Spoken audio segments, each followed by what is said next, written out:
100 योजन तक प्राणी पाप मुक्त हो जाते हैं।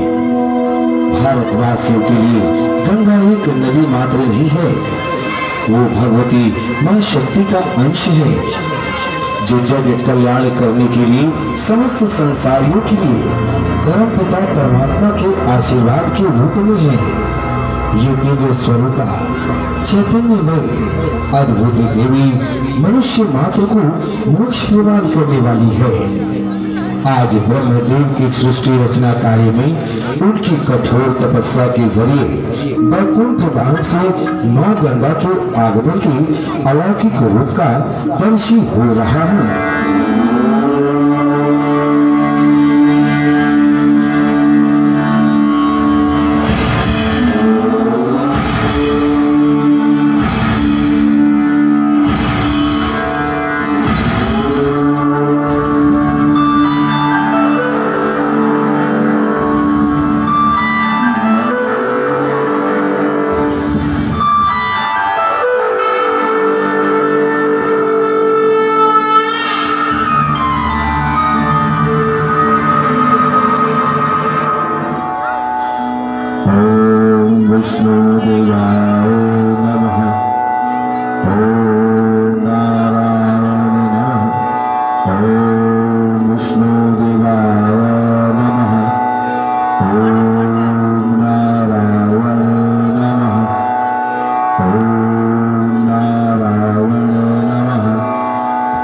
सृष्टि रचनाकार अपने नयन खोले, मैं आपकी तपस्या से बहुत प्रसन्न हूँ।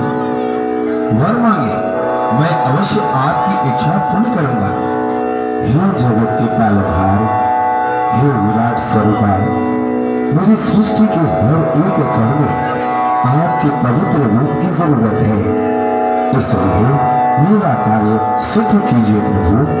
हे ब्रह्मदेव, आपके इस सृष्टि निर्माण के लिए मैं मां गंगा को आपको समर्पित कर रहा हूं, ताकि आप सृष्टि के हर एक कण में मां के स्वच्छ एवं शांत स्वभाव को समाहित कर सकें।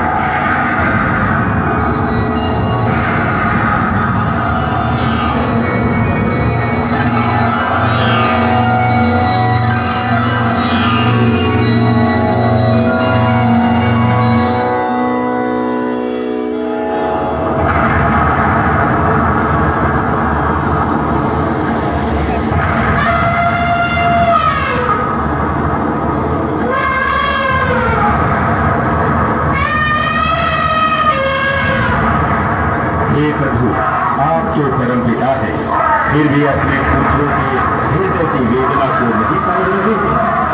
हे इंद्र, वेदना और स्वर्गलोक में मैंने तो स्वर्गलोक की रचना ही इसलिए की कि वहां किसी को किसी भी प्रकार का कष्ट अथवा दुख न होगा। सुख ही सुख, ऐश्वर्य ही ऐश्वर्य होगा। हाँ परम पिता, स्वर्ग लोक में सब कुछ है, परंतु एक मां नहीं है जो सदा अपने पुत्रों पर ममता की वर्षा करती है। पुत्र के लिए स्वर्ग मां की गोद से घटकर नहीं होता, और आपने हम सब की मां गंगा मैया को अपने कमंडल में धारण करके हम सबको उनकी ममता से वंचित कर दिया। देवताओं के आह्वान पर गंगा मैया स्वर्ग में अपनी एक धारा को प्रवाहित कर देती है।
में असुरेश्वर अंधकासुर को गंगा मां के स्वर्ग में आने से दुख और क्रोध के कारण अपनी विराट असुरी सेना को लेकर स्वर्गलोक पर आक्रमण करने की तैयारी कर रहा है।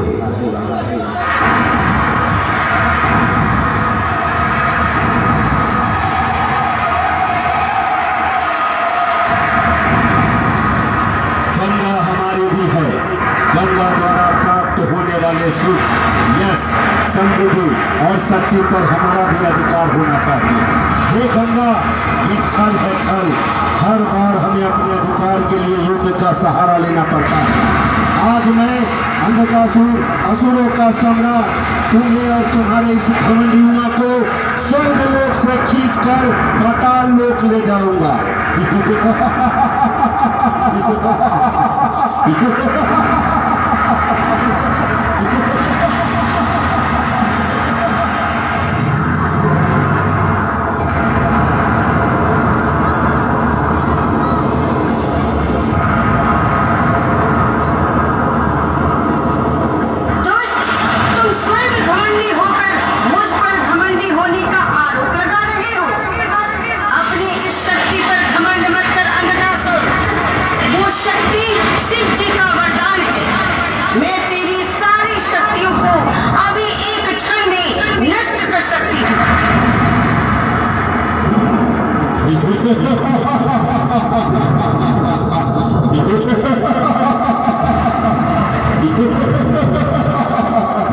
अरे मैं असुर सम्राट अंधकासुर हूँ। रस्सी जल गई मगर बल अभी तक बाकी है। मैं तुम्हारे सारे बल ही निकालने आया हूँ।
क्रोध को शांत करो।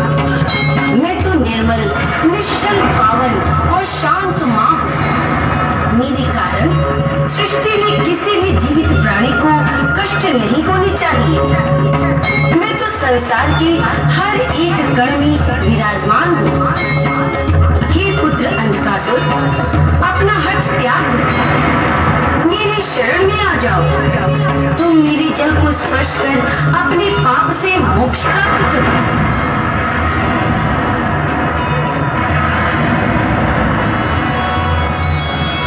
धन्यवाद बाबा, हमारा मार्गदर्शन करने के लिए। सचमुच आपके स्पर्श से मेरे शरीर के हर एक कण कण में ऊर्जा आ गई है। ऐसा लग रहा है कि मेरी आत्मा की प्यास बुझ गई है।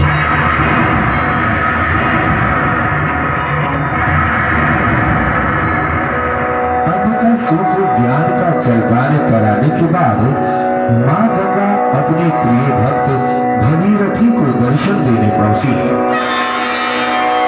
हे माँ, मेरे सारे पूर्वजों की आत्मा मोक्ष प्राप्ति तथा माता पृथ्वी को पाप मुक्त करने के लिए वर्षों से कठोर तपस्या कर अपने प्राण त्याग दिया, और अगर आप अब पृथ्वी लोक पर भी नहीं अवतरित हुई तो मैं भी अपने प्राण को त्याग दूंगा।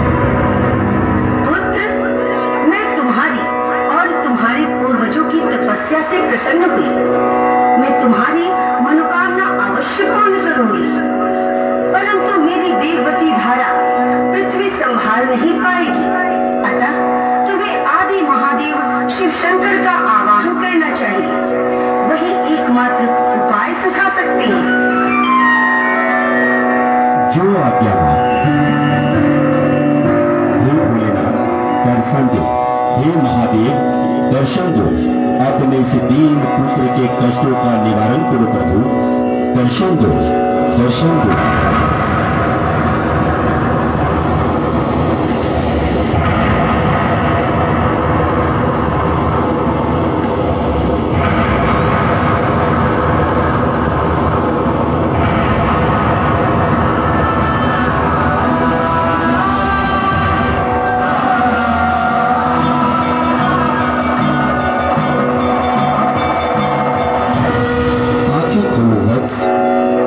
तुम्हारी इस कठोर तप से मेरा हृदय व्याकुल हो गया है।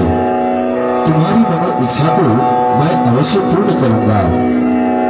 मैं गंगा की परम वेगवती धारा को अपनी जटाओं में स्थान दूंगा और मेरी जटाओं से गंगा का प्रवाह धरती पर होगा।